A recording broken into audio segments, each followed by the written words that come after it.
It's Philippians chapter 2, verse number 12, and I'm reading down to verse number 16.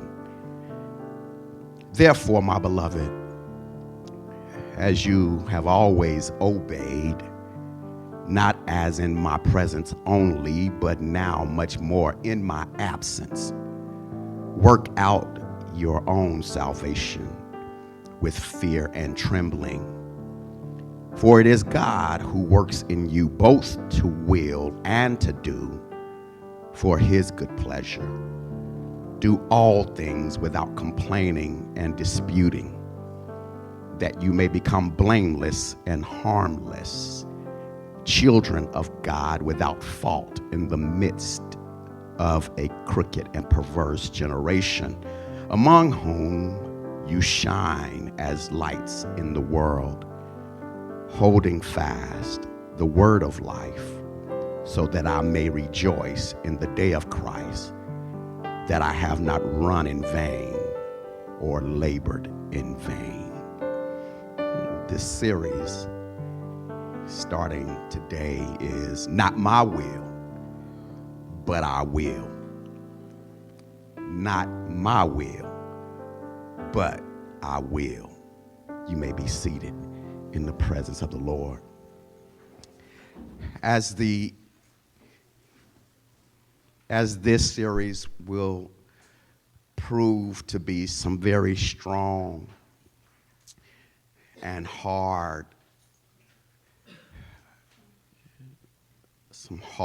very hard approaches, it is at this moment that I know that I must minister to this local assembly, to this sheepfold, the Gate Church. It is not without saying that this message is for everyone who will hear it, but in particular to those of you who are a part of this local assembly. As I have read to you these few verses, this won't be where I pitch my tent for the next 6, 7, 8, 9, 10 weeks, however long it may be. I know that God is going to speak because he has spoken to me. This is going to deal with, as I have quoted and as you may see, not my will. The emphasis is on but, not necessarily the will of your own that you will surrender. As we operate in ministry and as we give our lives to God, we are excited initially in the newness that he brings to our lives, but we find it's not long after that relationship starts that we start to have contingencies. We start to have excuses. We start to complain and we start to murmur. It's not long that we start to whine and we start to pick apart the things that God has purposed for us to do, because what he purposes doesn't necessarily go the way we want it to go. In particular, in church, we want things to be just right. We want everything to be just right. We want everything to accommodate us. But how many of us know that ministry is not about accommodating yourself? It's accommodating others. And anytime you have to accommodate others, it is going to discomfort you. It is going to give you some angst. It's going to give you some anxiety. It's going to give you some frustration. It's going to cause you to be upset. It's going to cause you to be discomfortable. It's going to cause you a whole lot of things that you think that you can do without. But as Jesus has said, offenses must come. Not that they will come, they must come. Why is that? Because offenses try you. They don't try God. Offenses try you. They get you to a place where you can be more Christ-like. I couldn't help, as I was preparing this week and laboring the Lord in his amazing approach, I always chuckle when he speaks to me in the most simple way, and things that we take for granted each and every day of our lives. And it is at this point, I know in this generation that many may not understand or know what this is, but some of us, even when we want to light our fireplace or make a barbecue, in this day and time, we have what is known as those fire sticks that will light a fire for us. But I'm of the old school. I remember matches. Whether wood or the ones that's in the packet. But in particular, the Lord drew me to this example about the match. He just has a way of just making you hone in on something that is so simple, but yet so powerful. And it's that match, just one, that the match itself is not fire. It is not a flame, but it has the components to give you a spark. But it can't bring you a spark without friction. A match. I'm just going to talk about the match. And for those of us who have camped, you may not have used a match. Maybe you used a stick and you rubbed it vigorously against another stick to create friction.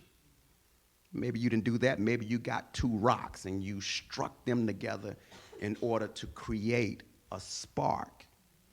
But either way, before you can get a light, you must first have friction. You take that match out.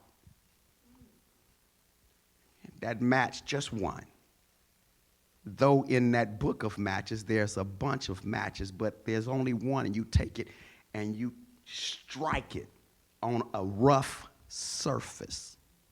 If it's not a rough surface, it's not going to create friction. Y'all following me? In ministry, each of you are matches. But the problem with us in church is that we're trying to create a flame against each other, when striking a match does not create friction. It is the circumstances that we go through that create friction in our lives in order for us to give light. You take that match, and those of us who know this, that match, you only have but so long after you strike that match and it is ignited, that match in and of itself will not maintain a flame.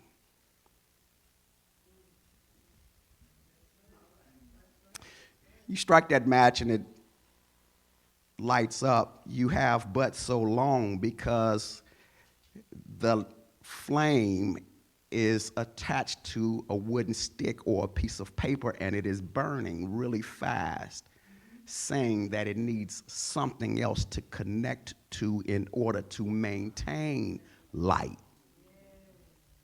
If you don't set it to something else, that flame will come down to your finger while you're holding it, saying, wait a minute, let me find something. And you'll find that when that flame hits your fingers, it will make you say, ouch, and then burn out. The flame, for many of us, we believe that it is for heat. But in the scripture, The Bible says you are the light of the world, a city that cannot be hid. It is not for you to give heat, but for you to give light. And many of us will use the fire for something other than giving light.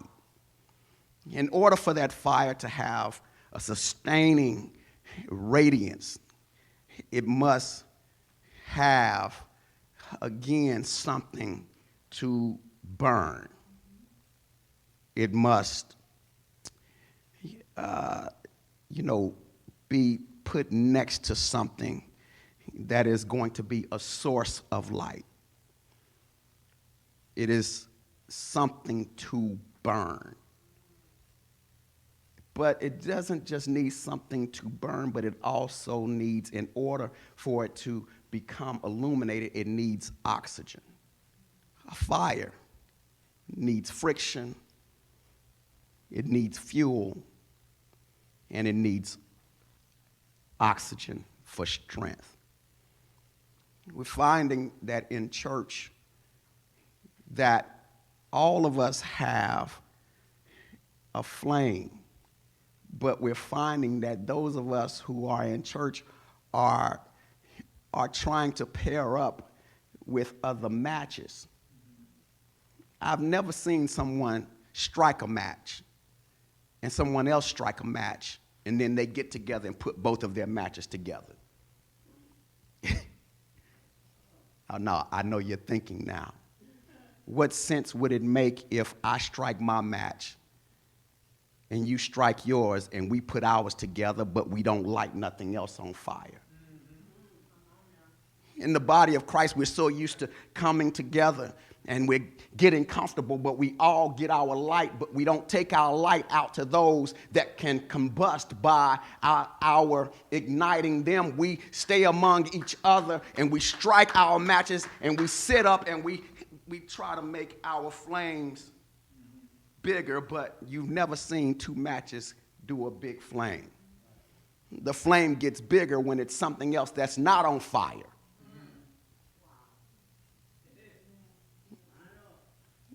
You can't make, if I strike a match and throw it into a bonfire, you will never know that it even contributed. Matter of fact, it does not contribute. I want to say that my light will not contribute to another light.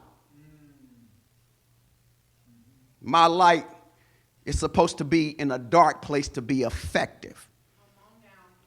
It's not supposed to be in this room where I have a flashlight where you all can see and I'm showing that I have a light. I need to be in the dark crevices of someone else's light to show them what the light is. You're going to find out in this that a lot of us will say, Lord, I know not my will, but your will be done. We want to quote Jesus, but the truth is we're not saying it the way Jesus said it. Jesus had a resolve that he knew his will had no front seat in God's will. So he said, not my will. I died to myself so that your will can be done. And whatever your will is, I'm going to submit to your will, even though I may not like it. But here's the problem. For all of us who are believers, we have a problem with his will because his will doesn't match our will. We want him to change his will so that it matches our will. That's why a lot of us are bumping our heads against our purpose that God gave us because we think that what we want is what he wants. When 99.999% of the time, what we want is not what he wants. You find the Apostle Paul said, it is God who works in you both. It's not one work, but he wants to accomplish two things. He wants you to will and to do.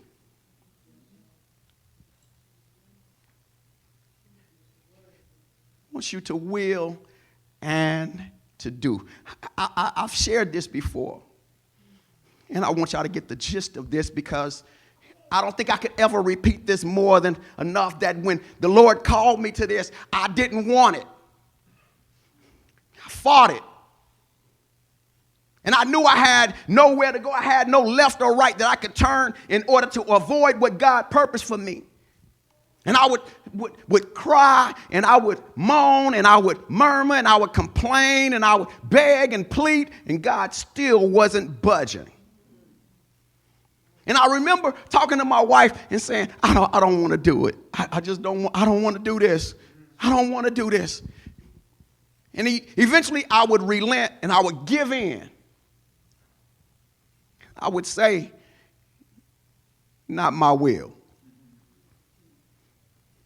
but your will be done. But when I said but, I said it with an attitude. See, a lot of us will try to mimic what Jesus has said, but Jesus didn't say but with an attitude. He digressed in himself to say, nevertheless, your will be done. Not in anybody else, but in me. He says he doesn't just want you to do. He don't want you to just do the work. There's nothing worse than getting someone to do something they don't want to do. And they do it with an attitude. Come on. Y'all know, I can speak to the parents in here where you have asked your child to wash the dishes. Just wash the dishes. And you ask them nicely, can you just wash the dishes? In a minute, you say, no, I need it done right now. Give me 5 minutes. No, do it right now. And when they finally get to do it, they stomp off, slamming the doors, and they're washing your dishes, and you hear them clanging and dropping everything, and you walk in and you say, what's the problem? You made me wash these dishes. I'm doing what you said. I'm washing the dish, and you still, y'all know, you washing and you still throwing because you mad, because you missing your show. This was before DVD. This was before you could hit record. Y'all know you would be watching something, and it's the moment that you are in the midst of watching something or doing something that's important to you that they call you. Come here. Not now. Not right now. You couldn't stop and hit pause because back in the day when it was over, it was over. There was no reruns. I know I'm giving away my age. But for those of us, when we got corrected, it was like, you're going to fix your attitude. You're going to wash these dishes like you got a purpose. You're going to straighten your face. So you just going to be defiant. Y'all know you still, your jaws locked tight. Mama walked by and you rolling your eyes when she turned her back. Y'all, I ain't trying to tell on nobody. She was like, oh, okay. I tell you what, you don't change your attitude, you not going nowhere. Y'all know right then we make ourselves smile. We fix it because we want something. And if we don't accommodate what we're being told, then we lose what we really want. Let me help us that in the body of Christ, God is requesting something from you. And you're the petulant child.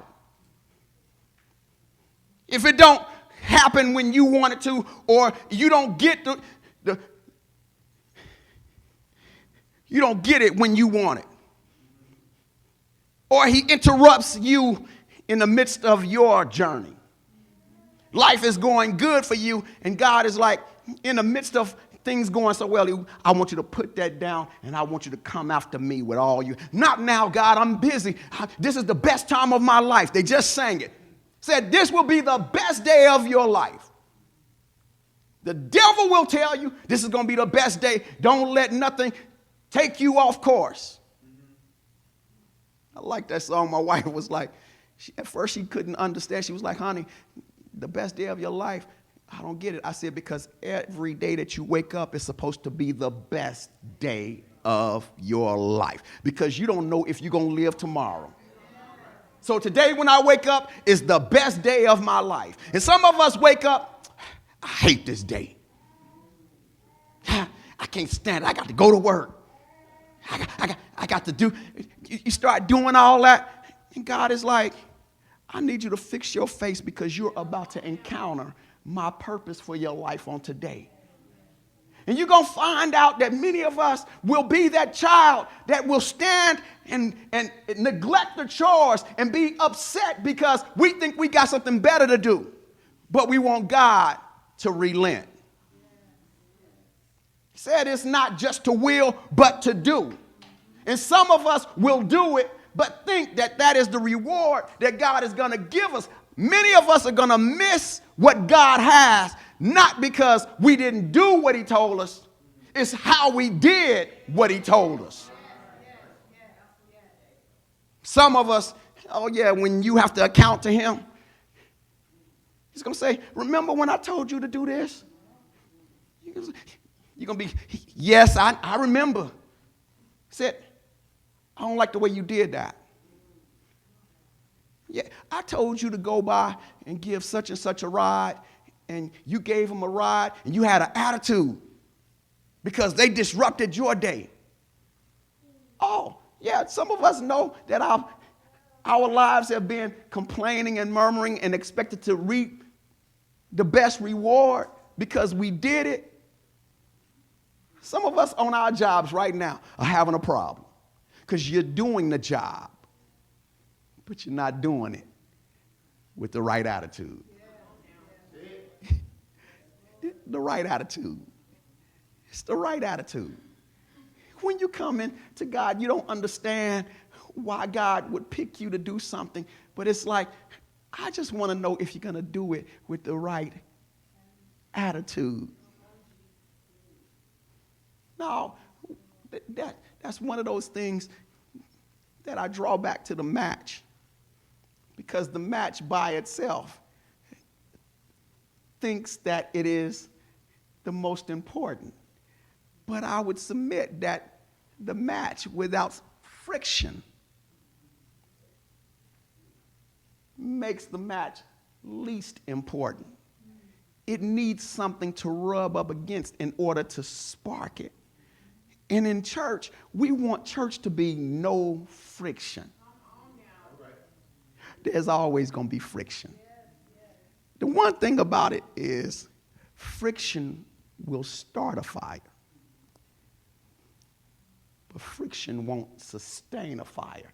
That's our problem in church. We don't let friction ignite us, but we'll try to keep friction going and think that that's going to sustain us. Friction can't sustain you. Friction actually will get consumed. Now we're going to find out. There are so many areas where we get friction and we get sustainability. They're separate, but we're going to find out what happens when some of us create friction in places where it should be sustainability. Oh, no, you know where we start. The Bible is clear where he says, do all things without complaining, that you may become blameless. Some of us will do the work and complain while we're doing the work. We complain, I'm sick of this. And you're doing it. Little do you know, you're taking your frustration out on the work. Many of us in ministry are taking our frustration out on the work we're supposed to be doing. So that's why we're not gaining no one, because they see that you're serving in ministry, but you're angry and you're bitter, not with them, but you're bitter with God because he disrupted your life. My wife, I was saying, I don't want this. And then I finally relented. I said, I'm going to do what the Lord said. I'm going to do it. But my attitude was like, I'm just going to do it. I'm going to do it. I'm just going to do it. Because I know I ain't got nowhere else to go. I'm just going to do it. Because I know if I don't do it, God going to shut everything down. So I'm just going to do it. If I don't do it, then my car going to break down. Something's going to happen. And I'm going to need to run back to God. My wife in her sweet little voice. Honey, God just doesn't want your obedience. He wants your willingness. And if you're not going to be willing, don't do it. When she said that, it crushed me. I'm recovering. At that moment, she let me know that I can't cover her when I'm not willing to do what God has called me to do. And that's what she was saying it in a nice way, change your attitude. She wasn't saying, your attitude is nasty. She was like, honey, you wives know how to get us to, you won't say, that's not right. You'll say, don't you think there's a better way? But she says, God doesn't just want your obedience. He wants your willingness. From that moment, it changed how I approach everything that I do. Even if I don't want to do it, I'm going to get it out of me before I start. And then I'm going to let my mind know that my body has to accommodate it by posturing itself. Y'all know some of us are good reads. When things don't go the way we want them to, we will fall apart outside when things don't. But that hard part is to make your body align with the will of God, which is, God, I don't want to, but your will be done. Body line up. Wrinkles in my face, line up. Thoughts, line up. Because there's no other way to get out of this. We're gonna find out that this is going to take us on a grand scape and a grand journey of being able to understand there are some things that many of us say we want to do. God won't let us do because we won't do for him with the right attitude. No, you can't come in my house and then I ask you to vacuum and then you get mad when I tell you to vacuum and you start running the vacuum into the baseboards and into the furniture. Boom, boom, boom, boom. Well, you told me to vacuum. Boom, boom, boom, boom, boom. No, put the vacuum down because you about to get hurt. Y'all know, but that's how God looks at us. Oh, no. Put the phone down. I told you to call and check. You got attitude. Put the phone down before you get hurt. We get hurt messing with the holy things of God, with the fleshly mind. And when he gives you something, you got to take the approach that this is God's and I got to do it to where he's glorified, not me. I'm going to say this. I'm closing now. There would be a lot said. How do I know? Because he said it to me. And I'm going to say it to you. In these next coming weeks, I'm going to say some things that are going to be harsh. Because where the gate church is going, there's not going to be this patty cake. It's going to be. God is like, get yourself together. This ain't about you. There are some people out there that need you to give them light. And when God strikes you, he don't want you pairing up to someone who's already lit. He's get to someone who don't know me. Light them on fire. You ain't got no business in church. All we do is come here, sing, shout, and then walk out, and then the person walking down the street with a basket, you won't even say hello to. Oh no, you upset. You drive by the homeless shelter on your way home and been doing it for years, but never in your thought ever considered to stop and be a light. Oh no, this is where it's going to get real, because the gate church is not going to be like any place else where we all come in and sit, and wherever we go, we're going to enjoy the lights and the AC, and this is what we're going to do. Some of us have never gotten our hands dirty in ministry. No, we want to come in and our nails to be nice and our suits to be nice, but this is going to take some scruff. I used to like this image, thank you, Lord. You know, I'm a fan of Westerns. And you would see on somewhere, the cowboy would take out a match to light his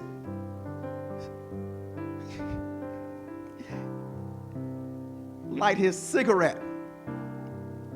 And he'd reach over to a man who had scruff on his face, and he'd take that match and he'd strike it on his face.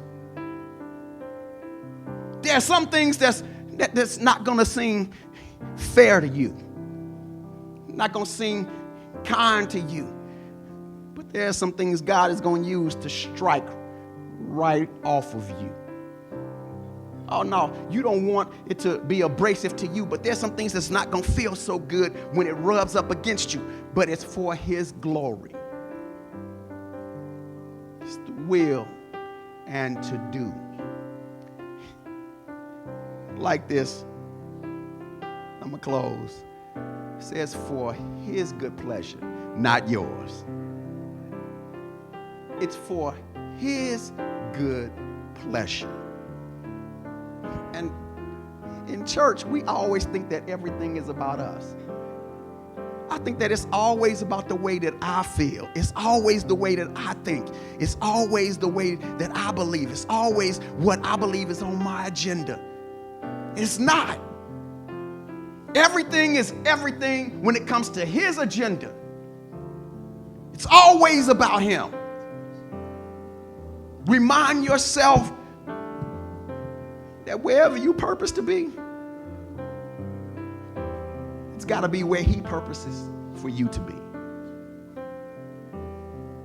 Stand to your feet.